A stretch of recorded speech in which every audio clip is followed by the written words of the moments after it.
कैलाशपति शिव शंकर, तुम हो भोले दया के सागर। तुम कैलाशपति शिव शंकर, तुम हो भोले दया के सागर।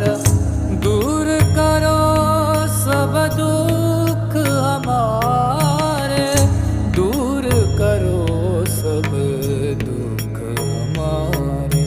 शंभो शंकर नमः शिवाय, गिरिजा शंकर